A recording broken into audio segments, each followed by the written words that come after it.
eta ongietorriak saio berri batera. Gaur martxoak 28 ostirala bi elkarrizketa izango ditugu. Alde batetik, Izai Bujandarekin egongo gara, ELA sindikatutik datorrena. Mahai Orokorreko sindikatuek administrazio osoan greba deitu dute apirilaren 9 eta horren inguruan hitz egitera dator. Eta beste alde batetik, Ana Saroberekin egongo gara, pentsiodunen mugimendutik datorrena. Hainbat eragilek manifestazioa deitu dute apirilaren 5. Gutxieneko soldata eta gutxieneko pentsio propioa eta berdinak eskatzeko. Eta honen inguruan hitz egingo dugu berarekin. Baina elkarrizketa hauekin hasi baino lehen, goazen gure betiko edukia ikustera.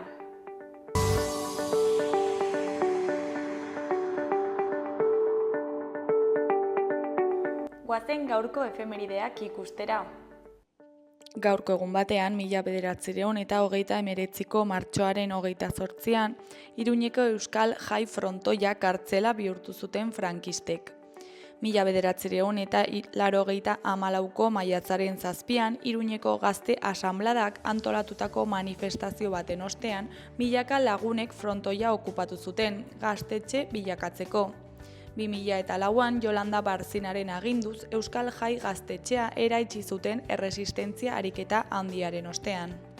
Urte batzuk geroago, 1952ko martxoaren 28an, Miguel Hernández poeta valentziarra hil zen kartzelan.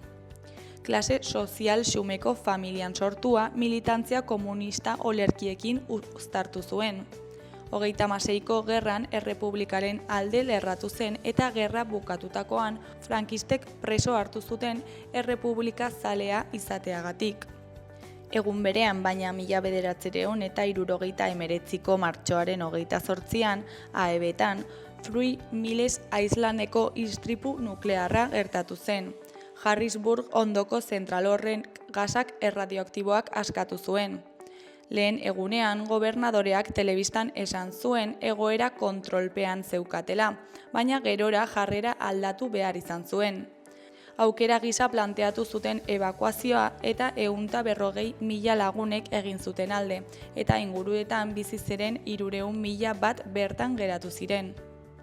Eta bukatzeko 2001ko martxoaren 28an, EZLN-ren hainbat ordezkarik hitza hartu zuten Mexikoko Kongresuan, indigenen eskubideen eta kulturaren aldeko legea defendatzeko. Ester komandanteak ireki zuen saioa eta indigenek jasaten zuten diskriminazioa salatu zuen. Mexiko defera joateko 200 zapatistak martxa historikoa egin zuten Chipastretik abiatuta.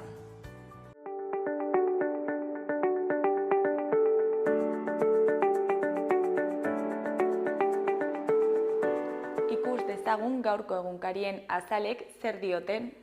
Diario de Noticiasen titular nagusian, Nafarroak energia transizioko agentzia bat sortu du energia berdea sustatzeko. Atena erakunde publikoa martxan jartzea onartu du parlamentuak.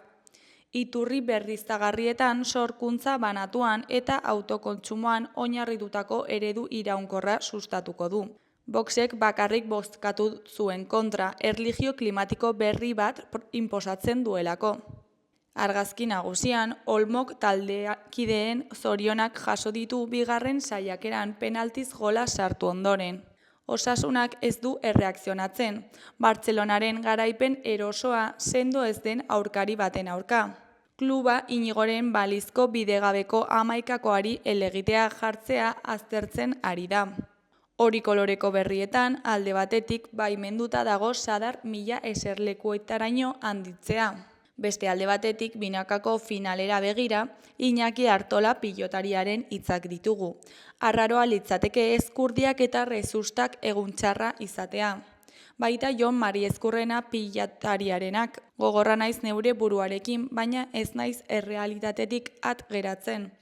Eskuineko berrietan, alde batetik, estatuak itxaron egingo du justiziak mina muga ebatzi arte. Beste alde batetik, Trumpen ibilgailuen muga zergek ez diote eragiten Nafarroako Volkswageni. Jarraian unzuek alde egin aurretik ELAri laguntza ematea espero du. Gainera, ez da epaiketarik izango bilduko zinegotziaren eta Lizarrako polizia buruaren arteko gertakariagatik. Ondoren liburu dendetarako merezi duten liburuak. Azkenik, euskara herriberan zabaltzeko erronka. Diario de Navarraren titular nagusian, Trumpen tarifek 40 enpresa nafarri eragingo diote. Foru komunitateak batez ere osagaiak esportatzen ditu Ameriketako estatu batuetara. Argazki nagusian, Pedrik Aresotik ihes egin zuen atzo Montjuïcen. Titularrean, energiarik gabe. Osasunak ez zion Barsari aurre egin eta arazoetan jarraitzen du. Kluba Inigo Martinezen balizko bidegabeko 11koa aztertzen ari da. Ezkerreko berrietan alde batetik DNAk 3 nekazari hiltzea leporatu dio akusatuari. Beste alde batetik musikari mugak Iruñeko Alde Zaharreko tabernetan. Jarraian Nafarroak gastroenteritis tasarik altuena erregistratu du. Goiko berrietan batetik teresiarrak 50 urte ermitagaian.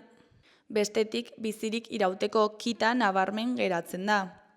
Amaitzeko Mertxe Zueskun Nafarroako Museoan 79 urterekin. Gararen titular nagusian Ortuzarrek EBB utzi du, botere gehiagorekin eta boto gutxiagorekin. 12 urtez karguan egon ondoren, Andoni Ortuzarrek EAJaren presidentetza utziko du, botere instituzional handia pilatuta, baina baita hauteskundeen beherakada nabarmena ere. Argazki nagusiko titularrean, Trumpek autosektorera zabaldu du muga zergen gaineko gerra, eta beren industriak bera salatu du kolpea. Donald Trumpek 25% muga zergak iragarri zituen AEBtik kanpo ekoizitako ibilgailu guztientzat. Horrela, herrialdearen defizit komertziala arindu nahi du. Izan ere, herrialde desberdinetatik 8 milioi auto importatzen ditu eta 1,4 milioi baino ez ditu esportatzen. Elkarrekiko neurriak noiz zehaztuko zain lakuak euskal enpresetan izango duen eraginaz ohartarazi zuen. Etxe Zuriak mesede egin nahi omen dion industria estatubatuarrak ez du gogo handiz hartzen mahaian emandako kolpe hori eta burtsan beherakadak erregistratu ditu. Ezkerreko berrian, Santiago Montajen erreportaia dugu. Siriaren erresistentzia Israelen Golango okupazioaren aurka. Beheko berrietan alde batetik Javier Armentiaren kolaborazioa dugu. Eguzki eklipse baterako entsegu orokorra. Beste alde batetik, Bartzelonan osasunak bajak eta nekea baino ez ditu batu derbirako. Berriaren titular nagusian, Ukraina negoziatzeko ahalik eta posiziorik onenean utzi nahi dute aliatuek. Europako Batasuneko kide gehienek, Erresuma Batuak, Turkiak, Kanadak eta Australiak laguntza ematen jarraituko dutela berretsi diote Zelenskiri Parisen. Errusiari zigorrik ezkentzea adostu dute. Argazki nagusian, Txil mafia taldeko kidea den Franco Fonki ez izenaz ezaguturiko Julen Goldarazenaren hitzetan, damuari ez diogu beldurrik, batez ere guztiok gaudelako ados bukatzeko erabakiarekin. Eskuineko berrian, irakasleen sindikatuek bermeak eskatu dizkiote Eusko Jaurlaritzari. Goiko berrian, Espainiako kopako lehen kanporaketa jokatuko du gaur Realeko jokei taldeak. Ezkerreko berrietan, alde batetik Eduardo Santos abokatua eta irakaslearen arabera, Elizako abusuen auzian Nafarroan zabaldutako prozesua emankorra izan da. Beste alde batetik Israelek 350 nerabe palestinar ditu preso. Jarraian, EBek oraingoz ez ditu mugazerga gehiago iragarriko EBI erantzuteko. Jarraian, Aitor Esteban asteburu honetan izendatuko dute EAJko buruzagi Donostian. Bukatzeko atzera bota dute erreferentzia diren eragileak eskorpusen aritzeko eskaria. Euskal Herria Irratiaren titular nagusian, ezinean, gizonezkoen osasunak 3 eta huts galdu du Bartzelonan, duela pare bat aste atzeratu behar izan zen partiduan. Gorritxoak 14garrenak dira sailkapenean eta jeitsiera postuak 6 puntutara gerturatu dira. Eskuineko berrietan, goikoan 30.000 langile publiko deitu dituzte grebara. Idatziz entregatu dituzte administrazio publikoko sindikatuek greba egiteko dituzten aldarrikapenak. LAB, AFAPNA, Comisiones Obreras, ELA eta UGTek gobernuaren egoitzan apirilaren 9an deitu duten greba erregistratu dute. Behekoan BDZ-tako Patxi Gerrikoren hitzetan, Nafarroako gobernuari eta Eusko Jaurlaritzari nazioarteko legea bete dezan besterik ez diogu eskatzen. Martxoaren 30ean BDZ Euskal Herriak mobilizazioak deitu ditu Bilbon, Donostian, Gasteizen eta Iruñean. CAF Euskal Enpresak apartheid trenaren proiektuaren bidez Palestinan genozidio sionista eta okupazioa sustatzen lagundu dutela salatzeko.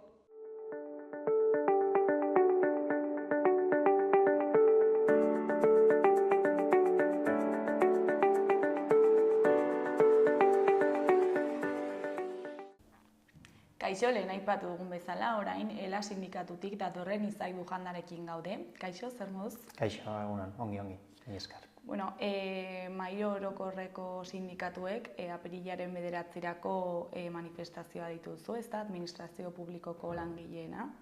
Manifestazio eta greba eguna. Osea, apirilaren 9ko eguna greba eguna izango da, eta mobilizazioak egongo dira egun osoan zehar. Goizez elkarretaratzea egingo dugu eta arratsaldez manifestazioa. Eta ze egoeratan dago gaur egun administrazio publikoa hemen Nafarroan? Bueno, administrazio publikoa esan dezakegu, gero eta egoera okerragoan dagoela, zerbitzu publikoek etengabeko inpulsoa behar dutelako bere horretan mantentzeko edo hobetzeko. Uste dugu gizarte kohesionatu batetarako beharrezko ezinbesteko direla zerbitzu publiko sendo batzuk, eta ez baldin bada hori modu progresibo batean finantzatzen, gero eta arazo larriagoak edukiko ditu gizartean, eta hor agertzen dira bai privatizazioak, externalizazioak, eta beharrezkoa da, eta ELAtik hori argi eta garbi esaten dugu, Nafarroako barne produktu gordinaren portzentai altuago bat zerbitzu publikoetara bideratzea, bai osasungintzan, bai hezkuntzan, bai ongizatean, administrazioko zerbitzu guztietan.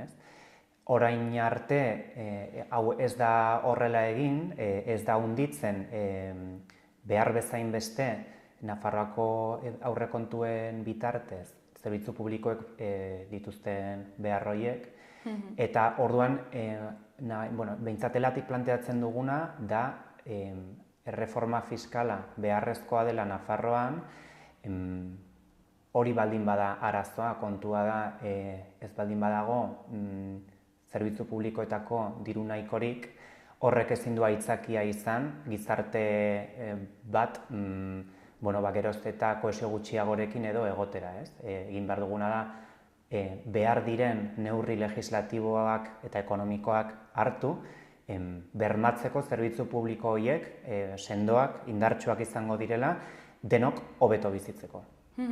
Eta zeintzuk dira honen faktoreak, zergatik ez da behar bezain beste eguneratzen eta ezakit aurrekontuen zati hori ematen zerbitzu publikoei? Ikusten duguna, badirudi beste prioridade batzuk daudela, edo badagoela analisi bat egina orokorragoa ulertzen dena nahikoa dela, diru honekin edo finantzaketa honekin. Guk ELAtik garbi ikusten dugu ez nahikoa dela, egunerokotasunean defizitak eta karentziak ikuste ditugulako zerbitzu guztietan. Eta gainera langileek ere horrela bizi dutelako eta horregatik dago azken urte hauetan horren besteko mobilizazioa langileen artean.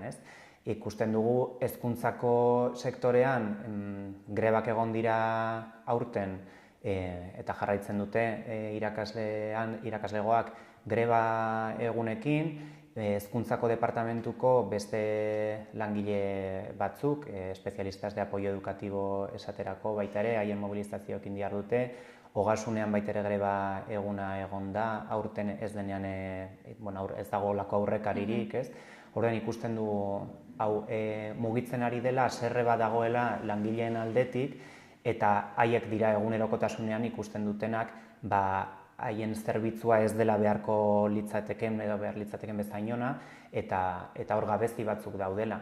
Eta gabezi hauek pairatzen dituzte langileak, adibidez, arreta emateko denbora gutxi horrekin, baina langileek pairatzen duten hau azkenean erabiltzaileek pairatzen dute eta azkenean gizarte osoari eragiten diote, ez? Osasun etxe batean ezin baldin badugu presentzialki joan eta sistemak berak behartzen gaitu telefonoz deitzera ditugun zailtasunekin komunikatzeko erizainarekin edo medikuarekin denoi gertatu zaigun zerbait da, ezta.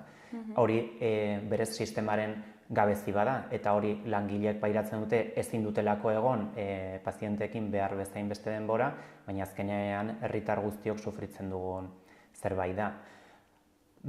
Eta honek langileen eta gizartearen haserrearen bitartez ez baldin badugu hau erakusten edo hau salatzen, honek badirudi luzerako iraungo duela, ez? Eta behar dugu gizarte bezala uste dugu eta ELA sindikatutik apostu hori egiten dugu deriba hau gelditzeko eta gelditzeko mobilizazioaren bitartez eta apirilaren 9ko greba eguna esaterako adibidean bada.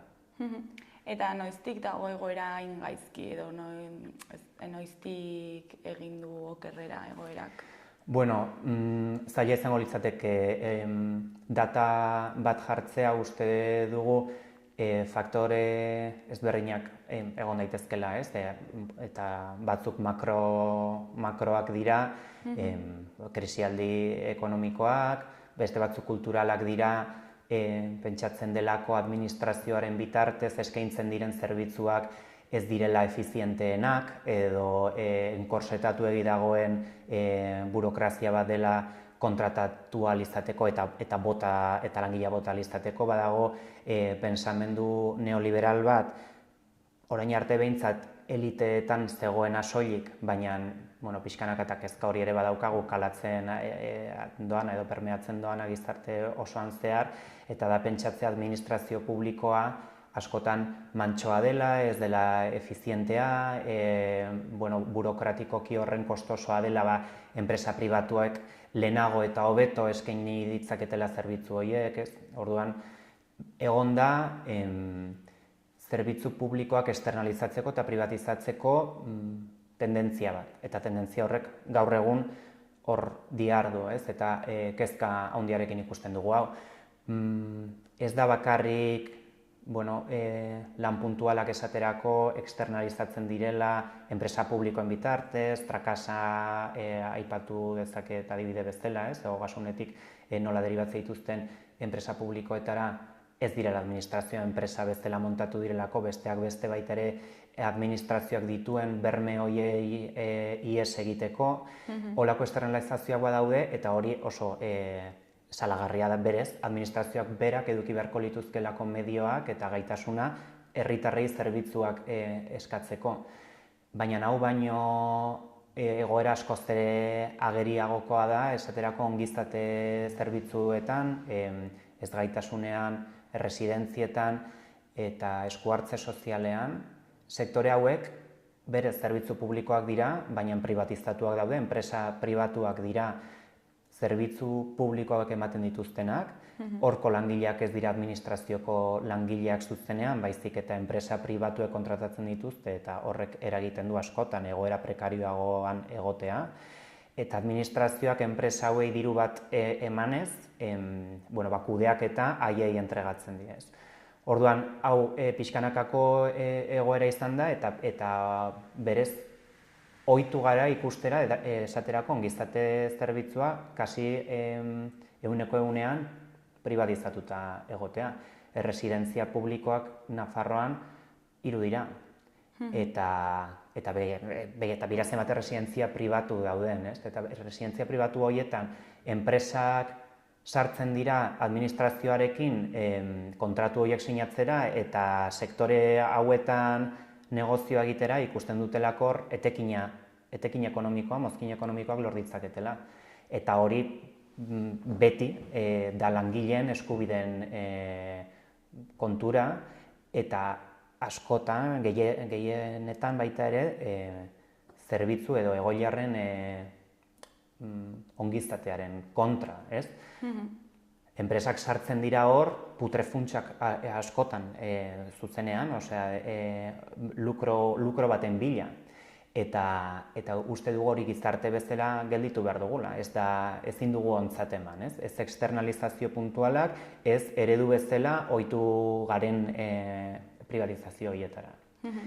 Eta hor adibideak ditugu baita ere, eta horregatik esaten nuen lehenago, ez dirudiela hau hemen geldituko denik, ze orain dela hilabete batzuk osasun departamentutik lege foral baten anteproiektua aurkeztu zen, sindikatu hori aurkeztu zitzaigun alegazioak eta aportazioak egiteko, eta hor bukaeran disposizio batean esaten dena da, bai Osasunbidea eta bai ISPLN dela Instituto de Salud Pública y Laboral de Navarra, instituzio publikoa dena baita ere Osasunbidea bestela, lege hori onartuz gero, urtebeteko epean bihurtuko liratekela bai bat eta bai bestea entidad pública empresarial. Osea, enpresa publiko baten antzeko, ez da, enpresa publiko bat beste izen bat daukalako, baina bai dago justifikatu aldaketa hori, edo behintzat preambuloan lege horrek esaten duena da, administrazioak horren beste zailtasun sortzen dituela gaur egungo gizarteak dituen beharretara edo adaptatzeko, ezinbestekoa dela figura aldatzea eta administrazio publiko izatetik entidad publika empresarial bat izatea. Honek inpaktu handia edukiko luke batetik langileen eskubideetan, ez zirenlako funtzionario izango, kontratatu laboralak izango lirateke, kaleratuak izan litezke. Badaude regimen aldaketa horretan inpaktu zuzena duten asunto batzuk, beste batzuk ezagutzen ez ditugunak, oraindik horri ez zaiolako forma eman, eta espero dugu forma ez ematea, eta sindikatuok lortzea, sindikatuok eta gizarteak orokorrean, ez uste dut oposizio irmoa dagoela gizartearen aldetik hau frenatzeko. Baina horrez gain sortzen digun kezka baita ere da, orain arte eman ez den aurrera pauso bat eman duela kasu honetan osasun departamentuak, baina izan ziteken beste edozein sektoretan, administrazioan, ez dago lotxarik edo hau aurrera eramateko. Orduan beharrezkoa iruditzen zaigu oposizio fuertea egitea eta baita ere gizarteak ikustea ze larria izan ziteken hau aurrera atera izan balitz, ez? Oraindik ez dakigu ze bide hartuko duen honek, bai iruditzen zaigu gizartearen aldetik oposizioa egon dela eta horrek pentsaraziko diola gobernuari zer egin, baina adibide bat da ikusteko administrazioan nondik joan daiteken eta nola esaten dugunean administrazioa bera externalizatu, privatizatu daitekela, ez garela ari gauza abstraktuen inguruan, baizik eta oso adibide garbiak eta oraingoak direla.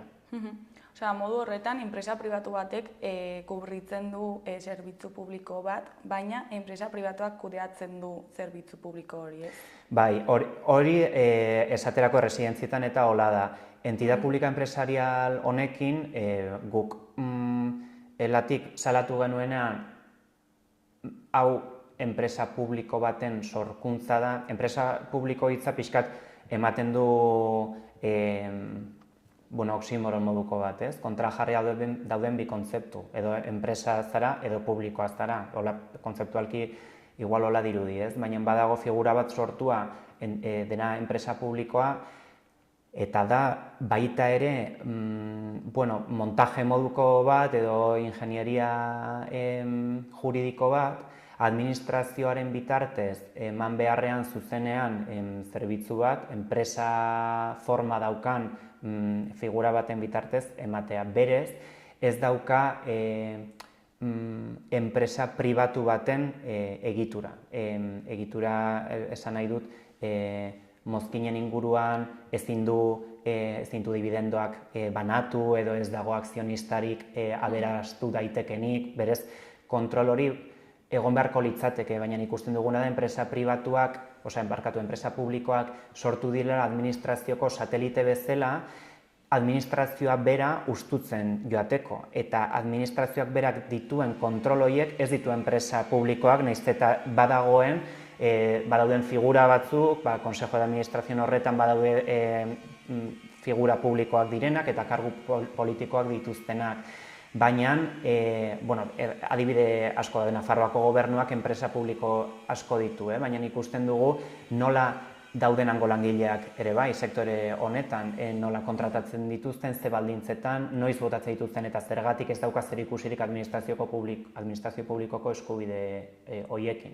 Orduan, entia publika enpresarial hau ez dela ez enpresa pribatua eta ez orain arte ikusi ditugun enpresa publikoak ere ez dago Nafarroan olako figurarik osasungintzan sartu nahi dutenarekin edo alderatu dezakegunik, baina bai ikusten dugu zein den preambuloan legeak berak esaten duen argumentazioa edo justifikazioa. Orduan da, ez da pribatua izango, baina bai administrazioak eta osasungintzaren gestioak exigitzen du orain dagoena baino flexibilidade handiago egotea egituran eta langileekiko.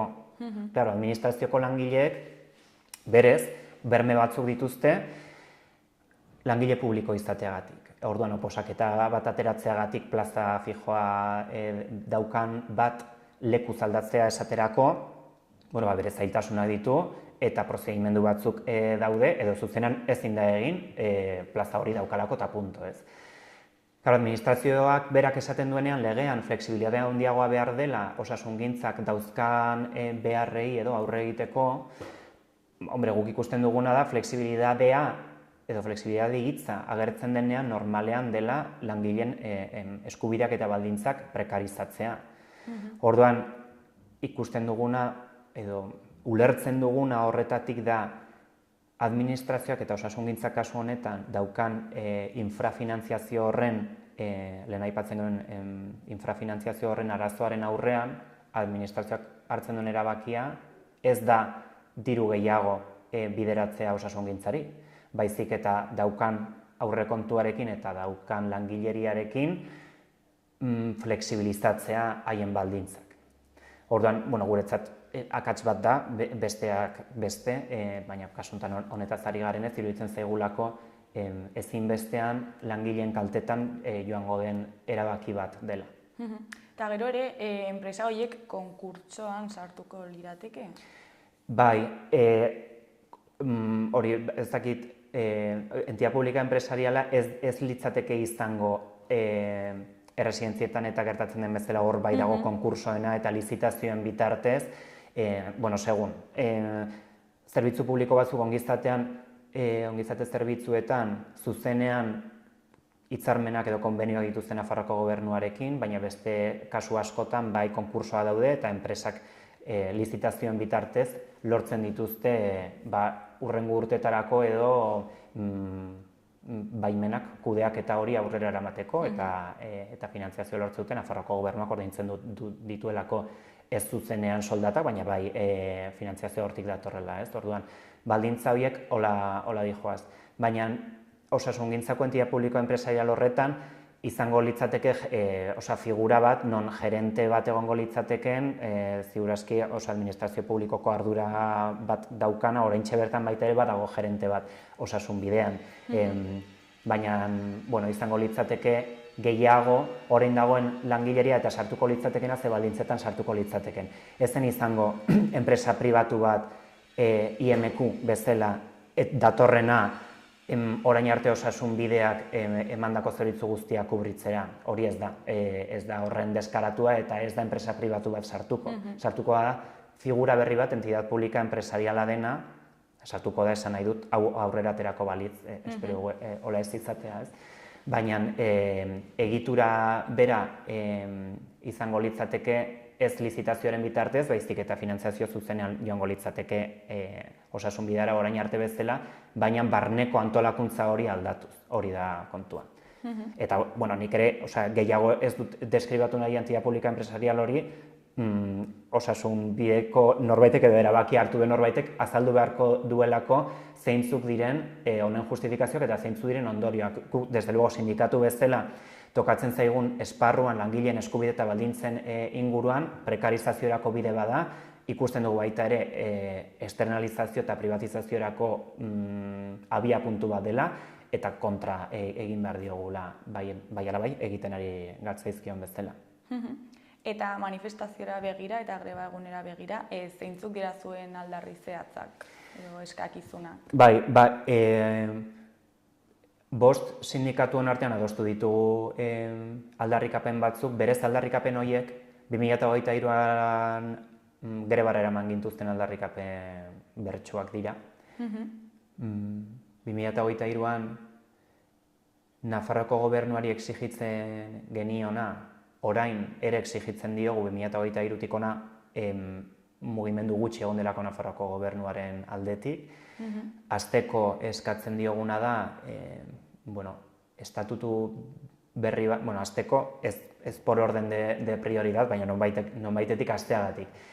Estatutu bat langile publiko guztientzako, orain badago estatutu bat, baina 1993koa da, zarkitua dago, eta behar dugu langileri bezala hitzarmena aktualizatu. Ez da hitzarmena deitzen, baina berez da administrazioko langileen lan baldintzak arautzen dituen testua. Honi buelta asko eman behar zaizkio eguneratzeko eta beharrei edo aurre egiteko. Estatutu hori, barkatu, estatala da, Nafarroakoa da? Nafarroa da. Eta beste erkidegoetan nola dago kontua? Bueno, estatutuaren aldarrikapena historikoa da, hasteko autogobernuaren erraminta bat delako hemen edukitzea estatutu propio bat. Nafarra da estatutoa, eta hori zerbait oso berezia da autogobernuak ahalbidetzen duen zerbait delako. Hemen Nafarroan badaitugulako kompetentziak eta eskubideak arautzeko hemengo langileri publikoaren baldintzak. Askoren artean estatutik datozen lege askok autogobernua erosionatzen dutelako eta injerentzia total batean, baina hala ere baldintzatzen dute asko. Baina berez, guk gure testua daukagu hemen Nafarroan langile publikoen baldintzak arautzeko. Estatuan badago EBEP deitzen dela, Estatuto Básico del Empleado Público, eta hori da gainontzeko estatuan baldintzak eta arautzen dituen testua, eta aplikagarri da erkidegotan. Eta EAEn adibidez ez daukate propioa? Ez dute ez daukate estatuto propioa langileriarentzat, bai dago lege bat de la función pública arautzen dituena baldintza guzti horiek eta kondizio guzti horiek, osea gero erkidegoek EAEn esaterako bai daukate haien espezialidadeak edo espezifizidadeak bermatuta edo regulatuta lege baten ondorioz edo bitartez, baina hemen Nafarroan daukagun espezifizidadea da autogobernuaren ondorioz, ez dela EBEP aplikatzen hemen eta gero erkidegoan, Nafarroako erkidegoan lege baten bitartez hango baldintzako betu edo komplementatu. Ez da un desarrollo, no? Hori da, hemen ez da aplikagarri ni de manera subsidiaria. Hemen Nafarroan daukaguna da testu bat hasieratik bukaerara hemengo lan baldintzak arautzen dituena. Orduan, estatuan gertatzen baldin bada aldaketa bat baldintza batena, hemen berez ez dauka inpaktorik ez baldin bada hemen onartzen dugula. Eta orduan aldatu beharko litzateke zerbait. Osea, hemengo testuak onerako eta txarrerako hemengo lan baldintzak arautzen ditu hasieratik bukaerara. Ez dago beste testurik analogoa dena edo subsidiariamente aplikatuko dena. Adibidez, edo pixkat analogia batean, langile bat lan kontratua daukan enpresa batean eta hitzarmen bat daukatena negoziatua langileek edo sindikatuek enpresarekin, hori da lan baldintzak arautzen dituena, euren arteko lan baldintzak arautzen dituena, baina subsidiariamente ez baldin badago arautua testu horretan, hitzarmen horretan zerbait, aplikatzen dena da el Estatuto de los Trabajadores estatuan onartzen dena. Hemen langile publikook daukagu hemengo estatutoa, eta ez dago referentziarik Madrilgo testura. Orduan, pixkat, espezifizidade hori aprobetxatu behar dugu hemen horregatik garrantzia baita ere estatutu berri batena, hemen erabakitzen duguna sartzea, hemen geratuko delako, eta badaukagulako gaitasun hori, hobekuntzak aurrera eramateko.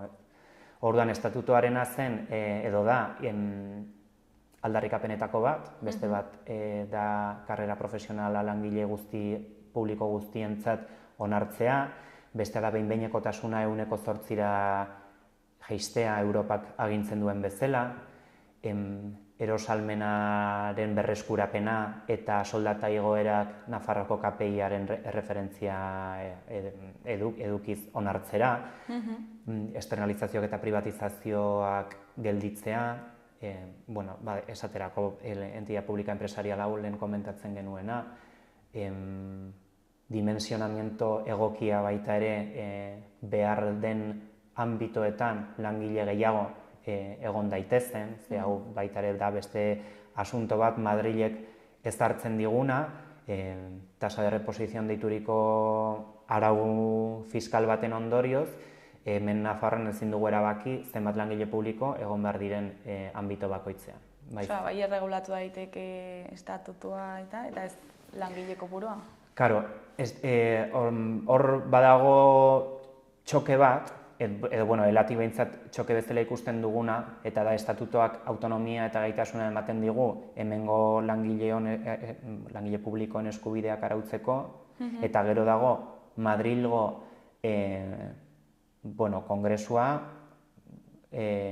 arauak onartuz, presupuestos generales del Estado esaterako urtero onartzen direnak, eta hor ezartzen dira arau batzuk erkidego guztietara aplikagarri izan behar dutenak. Orduan, elaren prioridadea da hemengo alderdi politikoak eta gobernuak hemengo autogobernua defendatzea. Eta Madrilek esaten duenari nolabait aurreratzea edo kontra egitea edo hemengo langileei baldintza hobeak eskaintzea hemengo negoziazioaren bitartez, Nafarroan egin nahi dugun eta egin beharko litzateken negoziazioaren bitartez. Badakigu estatuak zer esaten duen, esaterako tasa de reposición hori arau fiskal bat da, esaten duena, edo tope bat jartzen duena langile publiko kopuruari. Eta tope horrez gain, badaude topeak baita ere Madrilek ezartzen dituenak soldataren igoeraren inguruan. Estatuan urtero onartzen diren presupuestoetan esaten dena da langile publikoak gehienez edukiko duten soldata igoera izango dela portzentai bat, ez? Askotan KPI-aren azpitik, osea, bizitzaren kostuaren igoeraren azpitik, osea, pobretze bat ematen da urtero azkeneko 15 urte hauetan, ez, administrazioan. Eta orduan hemen Nafarroan maiorokorrean esertzen garenean eta eskatzen edo exigitzen digunean Nafarroko gobernuari, bera enpresa bezala horren beste langile edukita ezin duela onartu langileak pobretze konstante batean egotea, Nafarroko gobernuak esaten diguna da ezin duela beste zer egin, hemen ez dela erabakitzen soldata igoera eta Nafarroan beharrean estatuak daukala kompetentzia hori, eta orduan pixkatola erantzunkizuna gainetik kenduz, ez du beste zer onartzen. Baina ezin ditu eskumen horiek eskatu? Batetik, eskaditzake, exigitu ditzake, bestetik baita ere hemengo gobernua sostengatzen, hemengo gobernua eta gobernu sostengatzen duen EH Bildu oraintxe bertan, eta badira urteak Madrilgo aritmetika horretan baita ere gai izan zitezken beste negoziazio baten bitartez presupuestos generales del Estado agertzen diren limitazio horiek kentzeko, Ze hori, badirudi arau bat dela, datorrena ezakit nondik, eta ezin dena aldatu, baina berez negoziazio edo konsenso politiko baten bitartez ezarritako muga batzuk dira. Eta horiek aldatu daitezke edo kendu daitezke zuzenean.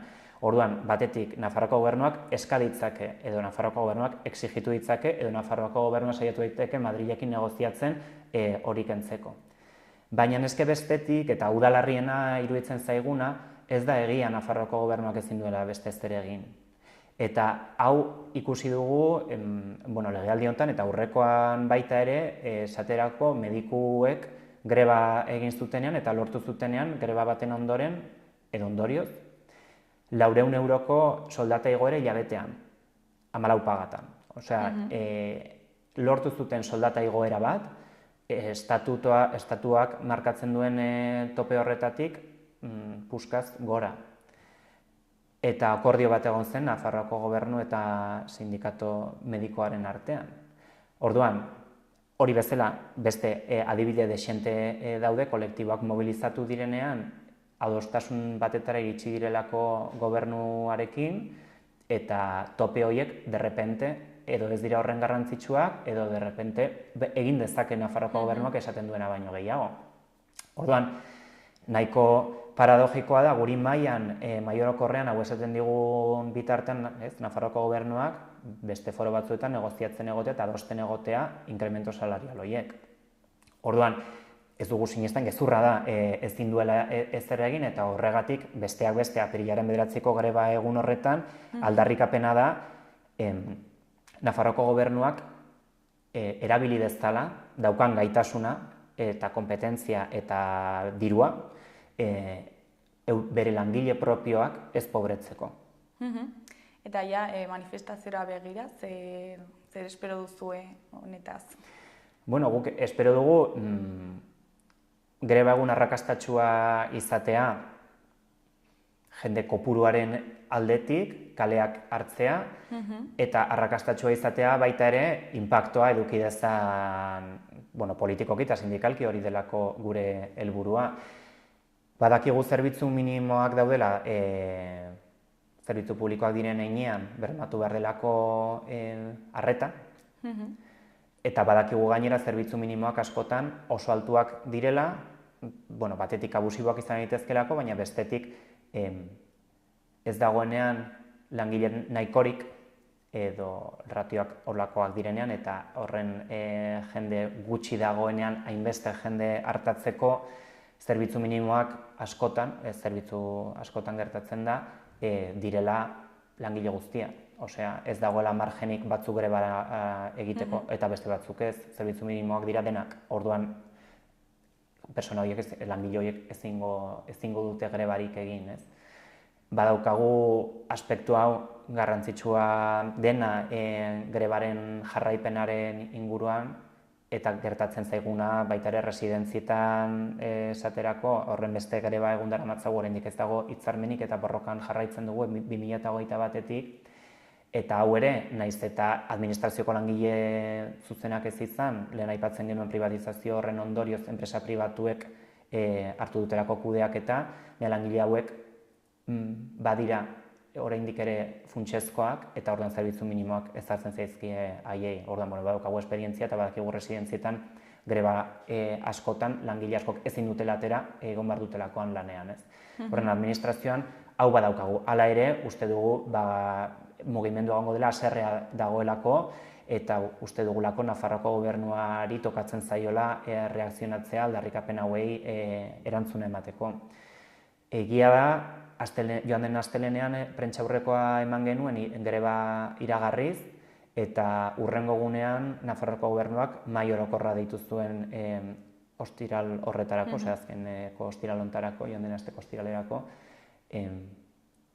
aspaldi, urritik ez dugunean hitz egin estatutuaren negoziazioaren inguruan eta gure aldarrikapenen inguruan. Orduan ikusten dugu mediatikoki eta politikoki behintzat oraingoz eta greba iritsi gabe erantzun handia eduki duela eta edukitzen ari dela. Ez nahikoa noski horregatik ostiraleko greba orokorraren, mahai orokorraren ondoren Nafarroako gobernuak esandakoa etzen ez nahikoa, grebak aurrera dihardu eta mantentzen dugu apirilaren 9ko greba eguna. Baina egia da, inpakto zuzena edo akzion-reakzion bat izan zela, prentsa aurrekoa egin eta mahai orokorraren deialdia. Orduan, ikusten dugu asmatzen ari garela eta badakigu ere apirilaren 9an ez dela zer bukatuko, osea, hastapen edo hasiera bezala ulertu behar dugula, inozoak izango ginatekelako, pentsatuko bagenu edo ulertuko bagenu egun bakarrarekin gure aldarrikapen guztiak entzungo dituzkela Nafarroako gobernuak. Orduan ikusiko dugu zenbateko presioa egiten jarraitu behar dugun, baina ikusten dugu gaudela bidea bai. Izaia bukatzeko, ez dakit zerbait gehiago komentatu nahi duzu, jendeari zerbait esan, Nafarroako gobernuari, edo deialdia egin, ez dakit?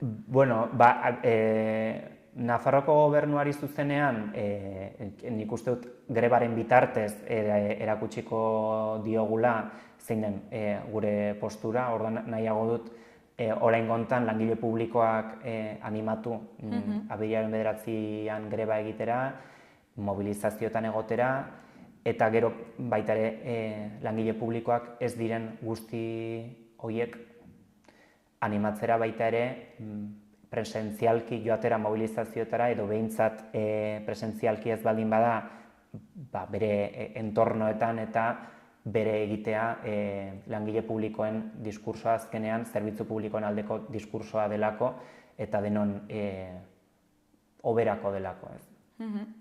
Izai, mila esker gurera etortzeagatik eta hain garrantzitsua den eta denona den arazo bat plazaretzeagatik eta ea zer moduz joaten den manifestazioa. Bale, eskerrik asko zuei.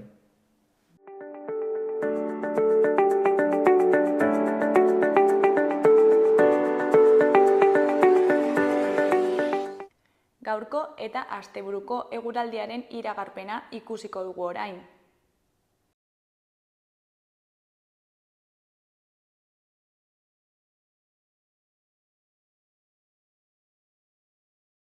Gaur, ostirala, gauean frontea bat iritsiko da, ordura arte apenas euririk egingo duen. Hodeitza ostegunean baino saretuago egongo da zonalde batzuetan eta han-hemenka sirimiria egin badezake ere, leku gehienetan ateri egongo da. Iluntzeko ordea zerua estalita geldituko da denean eta gauean euritara joko du. Euria ugariagoa izango da eta sarriago egingo du kantauri isurialdean. Ipar-mendebaldeko haizea gauean zakartu egingo da. Temperatura maksimoak 10-15 gradu artekoak izango dira. Larunbatean, euria eta giro hotza. Ipar edo ipar-mendebaldeko haizea indartsu ibiliko da eta temperaturak behera egingo du. Maksimoak 8 eta 12 gradu artekoak izango dira. Euria egingo du batez ere goizean eta kantauri isurialdean, eta mendi garaienetan zuritu egin dezake. Elurkota 1200-1400 metro artean kokatuko da. Arratsaldean poliki-poliki barnealdetik hasita atertuz joango da. Igandean ostarte zabalak eta temperaturak gora egingo du. Goizeko lehen orduetan oraindik zerua hodeitsu egongo da eta barnealdeko hainbat bailaretan, baina goizean zehar ostarteak nagusituz joango dira. Arratsaldean eguzkitsu egongo da eta haizeak ipar ekialdetik joko du.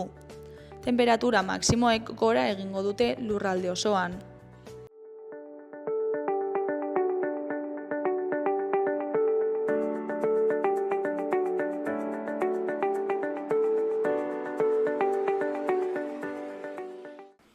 Kaixo, lehen aipatu egun bezala orain Ana Saroberekin gaude, pentsionisten mugimendutik datorrena. Kaixo, zer moduz? Egunon ongitazuek. Oso ondo baita ere. Mila esker gurera etortzeagatik lehenengo gauza.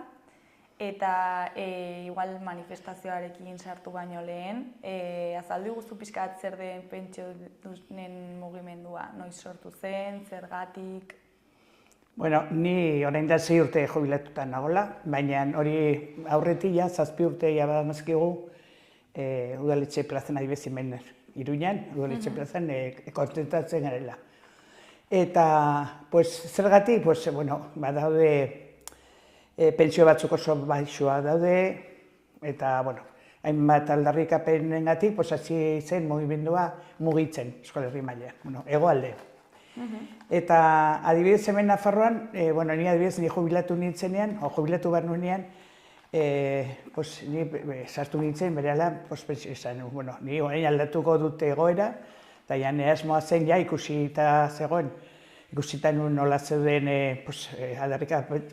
behikien hor udaletxe plazan, ezak zer, eta nahi nuen historia horretan sartu. Eta orduan, berela sartu nintzen, eta berela hasi nintzen hor sartuta, zea. Eta gero guk emakume bezala ere egin genuen, hegoalde mailan egin dugu, justo ni jubilatu banitzen 18ko abenduan, justo urtea betetzen duten hilabetean, aurreko hilabetean egin zen Euskal Erkidegoan egin zen emakume plataforma berezia.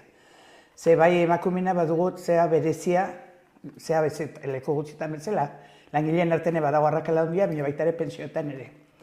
Orduan, nik hori aurretik horren ezaguna banun, eta orduan, ni abenduan jubilatu banintzen, hori abenduan, dela 6 urte, hemen otsailan, 19an, egin zen, sortu zen, bi administrazioetan gaudenez, gero aurkeztu gure helburuak, gure zea, eta dena.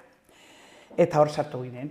Eta ni jarritzen dut, emakume bezalako talde horretan, ze jarritzen dut talde motorren eta hori, eta gero nago movimiento orokorrean ere, ze adibidez astelehen biltzen gara, beste pentsionistekin, eta batzarrak egiten dugu hilabetean behin da hola, eta hori. Eta gero joten gara udaletxe plazara, errekatzera gure zeak.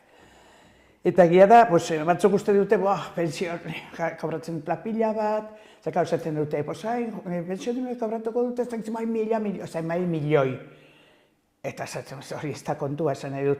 Hemen Nafarroan adibidez, badaude pentsio oso bajoa direnak, zegoen arte egon gara aldarrikatzen 1.080 euro demora guzian, gelitu da super oso letaia espaldi, eta orduan, horietatik, euneko 70, baziren, 51.000 inguru, Nafarroan, gutxigo kobratzen dutenak. Eta horietakoak, euneko 72 edo olako zerbait, emakumeak. Imaginatu, orduan, gaur egun 1.080ekin bizitzeko oso gogorra da. Horrek ez du zen nahi, langilek ongi da zaudetenik, esan nahi dut, langilek ere oso soldata baixoekin daude gaur egun. Eta horren guk ere horiek ere aldarrikatzen dugu ere, gu zuekin ere gaude, esan dugu pentsioa bat kobratzen dugu, baina, klaro, arrakalat hori desagertu behar dire, eraguzitan, eta orduan hor gado ere, pizka bat hori. Orduan, nahi batzu gehiago galdetu, baina esan nahi dut gutxi gora bera hori. Eta, ez da bukatu eta jarraituko dugu. Eta adibidez, gu jubilatuta, lehen garai batean jubilatzen zinen, eta batientzu bialtzen zinuztela, zokora, hor gelditu. Egun baten lanen zaude, eta horrengo ja jubilatu, eta ale, ez. Guk oraindik badugu zer emana, eta zer eskatzea, adibidez gu gazte denboratan borrokan ibili gara, esan nahi dut, gure aldarrikapenen alde eta hori, eta orain pentsio dune izan da ere, jarraitzen dugu. Nioz gurea bakarri, baizik eta bestena ere bai ari gara esaten. Zene gurea, gutxi gora bera, batzuk, beste baino hobeto, baina, oso txikia duten miseriko horiek horren kontra egin behar dugu. Eta orduan, adibidez, 1.000 euroekin egon gara demora pila bat, orain ingo dugu, eskatuko dugu soldata minimo, gutxiengo soldata bezala izatea pentsio gutxienengo bare. Eskubidea dute, mundu guzia du, bizitza duina izateko. Zago eskubideri batzuk, pobretzian sartuta egotea. Zaren gero, hemen bertan bete du, ez dakit, hemen ez dago. Nola ez dagoela, klaro badagoela. Badago jende asko oso gutxi lanen, eta baita ere pentsio dunak ere bai oso bajo. Orduan horrengoan manifa hori izango da horren inguru. Eta emakume izan da, zertan nabaritzen duzu bereziki arrakala? A ber, ni nire lanean ez dut izan du, nik, ez dut kontatuko nire bizitza, baina nire irakaskuntzan egon naiz, baina urte asko utzi ditut nire etxeko familia zela eta zaintzea. Orduan, klaro, horrek esan nahi du, horrek ez baduzu kotizatu, ez dizutela deustako balio. Baina nesamarra daga, zea jendeak esaten du, emakumeak zer esaten dute, kobratu nahi dute, kotizatu gabe, ze muturra, nik entzuten du jendeari. Zer, Gu, garai baten, ni uste asko ditut, baina esan nahi dut, garai horretan, Franco denboran eta hori, iten zuten dote bat ematen zieten emakumei, etxean gelditzeko, senarra eta umeak, izan bat zituzten umeak, zaintzeko. Eta orduan, claro, gizarterako inda lan bat, duina ez, esan nahi dut, doainik egin da.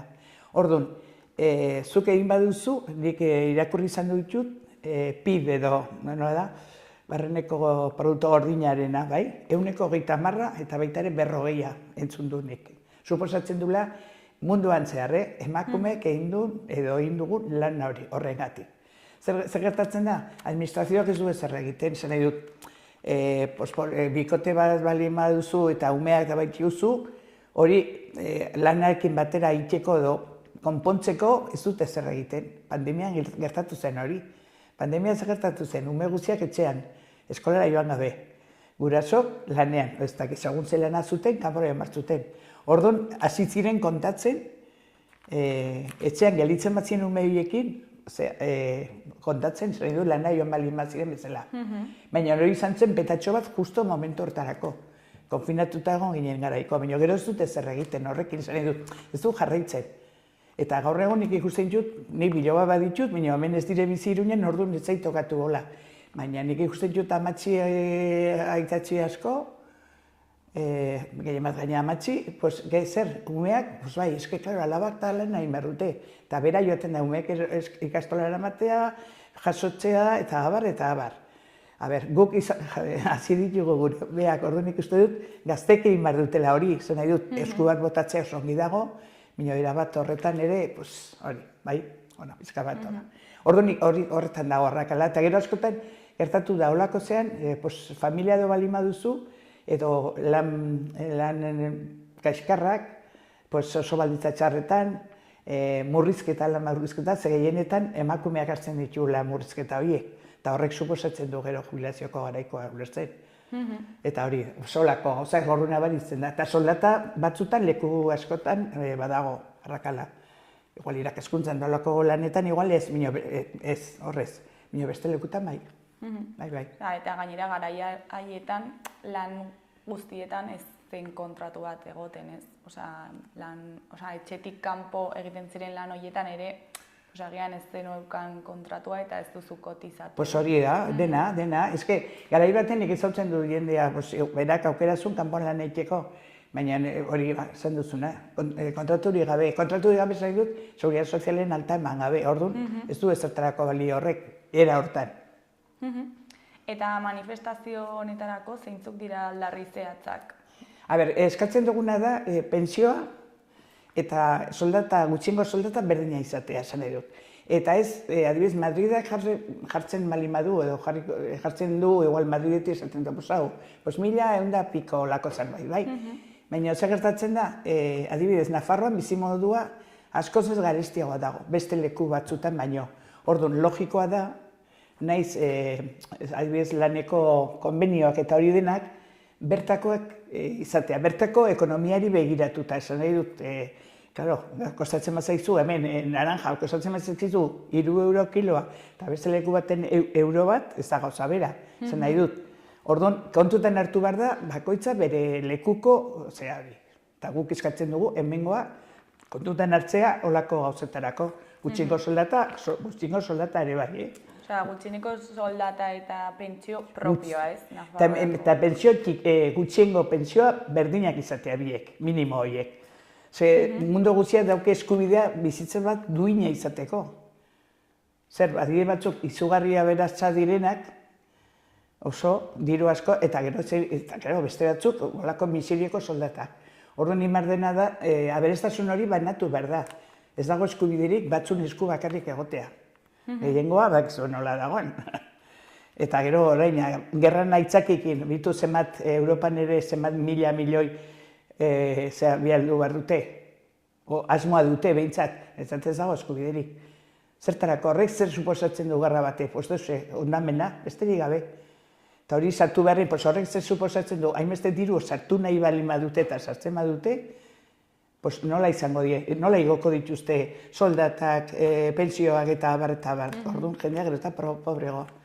Eta murrizketak ingo dituzte leku gutxitan. Bizitza igoko zaigu pila bat. Ja, hasi zenen, ematen du Europan, beste lekuan ez dagoela gerrik, baina hasi zenen hemen Europan gerra hori, igo zen dena pila horren aitzakik ginen ikustu dut gauza asko. Orduan, hori. Eta talde politikoen jarrera zein da, edo zein izan da urte hauetan zehar? Hemen adibidez Nafarroan, claro, berak ezin du, igual Madridek iten duaz, igual rekurrentzen aldio. Hemen azkeneko urteetan indu dute, hemen Nafarroan, gutxiko pentsio hori joan dire igotzen pizkan.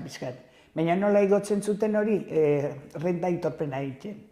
Orduan hor, adibidez, kobratzen zuen 800, per ejemplo, ze orain datorren urterako, oza, 25 igoko dute 1054, ez, 1054 bai. Baina aurreko urtean, 900 arte. Orduan, gutxiko kobratzen baduzu, positen dizute kompensazio hori renta aitorpenen. Zer gertatzen da, jende askok ez duela renta aitorpena egiten, ez dela akoz, berak jasotzen duen direkin, ez da egolako beharrizkoa. Zein da minimoa, 1000 euro kobratzea? Ez, 14.000 eta piko da urtean, bai. Eta orduan, klaro, ez du renta aitorpena egiten, eta batzuk ez dakite hori egiten aldenik ere. Orduan gu behin horitzen naiz, parlamenton egon ginenen, komentatu genuen, ofizioz egiteko hori. Ikusi norduke pentsio txikia eta osatzea. Baina zer gertatzen da, aurtengoa ja, guk 1000 egiten genuen, zer urteak eman ditugu kopuru horrekin, eta orduan, pizka bat gutxiago, baina ez pasatzeko tope hori gero renta aitorpena egiteko. Baina zer gertatzen da, ez badu egiten ez du jasotzen. Baina ez hori bakarri. Guk eskatzen dugu ez hori bakarri baizik eta egitea pentsioa personala, esan nahi dut. Zu bali maduzu bikote bat, bizi bezala bikote batekin, zure bikote eskondua, lo que sea. Eta orduan, bera dauke soldata majo bat, eta zu dakuzu pentsio txiki bat. Hola, hori minio txiki gokoa. Ez dizute osatzen zergatik, kontatzen dutelako unidad familiar edo delako hori. Orduan, guk hori ez dugu esaten. Guk esaten dugu, norberari emateko dagokin pentsioa, punto. Ez kontatzea nor dauken etxean, alaba badugula soldata batekin hori, kezke kontatzen du hori guzia. Orduan hori. Ze gainera horrek ere sortzen du dependentzia harreman bat, ez? Bueno, ja eske horretan... Emakumeengan. Horretan jarraitzen, horretan hori, hartzen bagara, badugu 2 orduko elkarrizketa. Eta ez dugu txapari bota nahi, bai, noski. Eta, manifestazio honetaz, zer da espero duzuena? Guk, hemen adibidez, nik hartu papera, zazteko ez. Euskal Erkidegoan sindikatu guzia sartu, eta komisionista joete barrene. Baina hemen Nafarroan ez dire sartu horiek. Ez dutena izan du, elkartu dire enpresarioekin. Eta zergatik?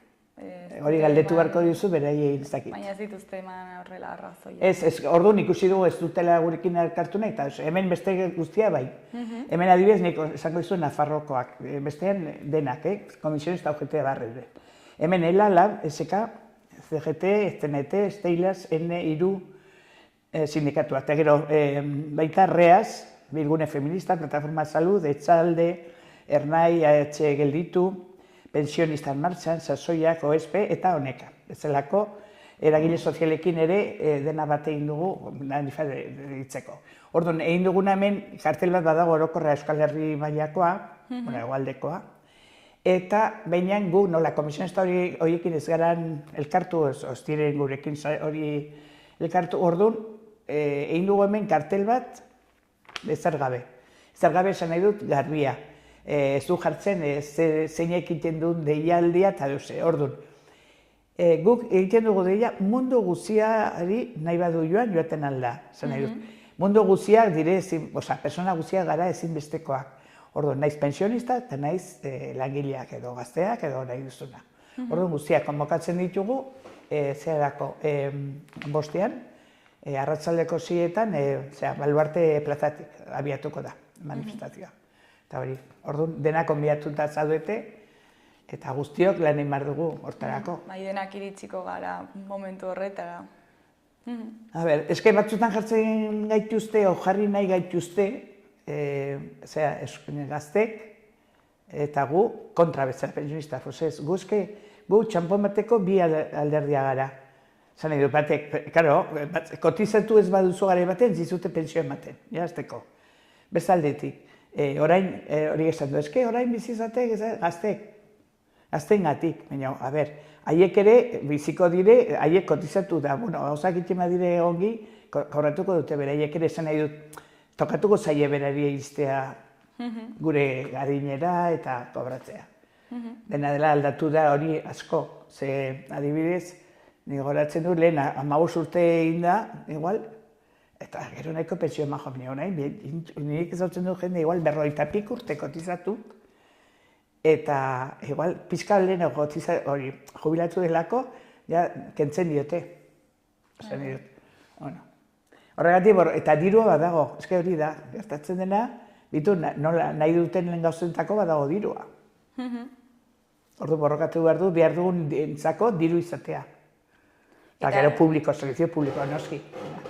Eta etorkizuna epe laburrean nola ikusten duzu? A ber, mira, ointo batu naiz batekin hor kalean, eta eske, gero ikusita jende eskuina bozkatzea, eta bitu gainera, Europa mailan ere bitu nola dagoen. Ze plana dagoen, esan nahi dut. Munduan zehar nola dagoen, Trump, bitu zeinen eskutan dagoen mundua, eta ez hori bakarrik. Baina, horien eskutan dago, jendea bozkatzen dudulako, olako personak, ulertzen. Orduan, eske, nik uste dut, izan behar dugula garbi, zen nahi dugun, hori ez dugula nahi, baina hortarako erakutsi behar dugu, ez dugula nahi. Mundu guztiak dugu eskubidea bizitza bat duina izateko, nik ez dut esaten aberatza ez dakiz txaletak, ez, duina. Etxe bizitza, bituz arazo dauden etxe bizitzakin. Bueno, lana dago, oso soldatak eskarra daude gaur egun. Oso. Eta orduan hori dena ikusi behar da, hori, eta gauza gero eta gareiztiago. Eta, eske ez dagoen kontrolarik edo nik ez dakit. Segun hori erosten diozun gaza, no seke, pues askoz ez gareiztiago heldu zaigu guri ere. Eta orain etorriko da, ikusiko duzu. Bai. Eta horregatik nik uste dut plazen egon behar dugula. Eta gu adibidez, esan dizu lehen, gu jubilatuk, hor ginen, la reserva, zerteko nena. Baina, klaro, hasi ginen protestan, eta bitu da damazkigu, bueno, ni 6 urte, baina 7 urte plazetan, 7 eta piko plazetan protesta egiten. Pandemia garainan ere, oten ginen gure maskarillakin, gure distantiakin, gure geleakin hori biltzen ginen hori. Eta gu bakarri ginen protesta egiten genuna. Eta gaur egun, edozein gauza da hola, pensionistak etorriko zate batzuk, lehen inork etzun hori. Esate, bueno. Eta orduan, nik uste dut jarraitu behar dugula, eta gaztek ere bai etorri behar duzue, gurekin batera, esan nahi dut, hombre, badaki goizean 12 astenetan zuzula, edo lanan zaudete, edo ikasketakin, edo lo que sea. Baina apirilaren laua larun bata da. Ez, bosta. Osa hori bosta. Bai, larun bata da, bai, noski manifara bai. Espero dugu jendea etortzea, ikusiko dugu. Bueno, Ana, bukatzeko, zakit zerbait gehiago komentatu nahi duzu, deialdia egin. Bai, berriz errepikatzen dut, guztiok konbidatuta zaudetela, gaudela, eta nik uste dut posible baldin badugu joatea. Ez da gure pensioan bakarrik, ez da pensio eta soldata. Gutxiengo soldata. Bueno, Ana, mila esker gurera etortzeagatik eta arazo hau plazaratzeagatik. Eta ea zer moduz joaten den apirilaren 5. manifestazioa. Espero dugu tortzea. Hor jendeak ez zela esan. Eske, taki nork egin du deialdia, hola. Jende asko egin du deialdia, eta orduan, baina ez dugu bate konkreto, orduan nahi duna, etorri dadila, libre dago, eta hori, konbidatu agelitzen da. Primeran, mila esker, ondo segi. Zueri.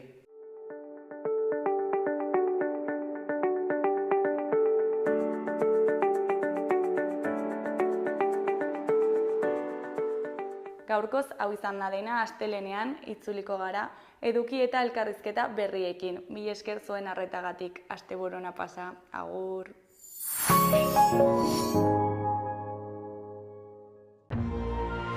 Gobierno de Navarra. Nafarroako gobernua.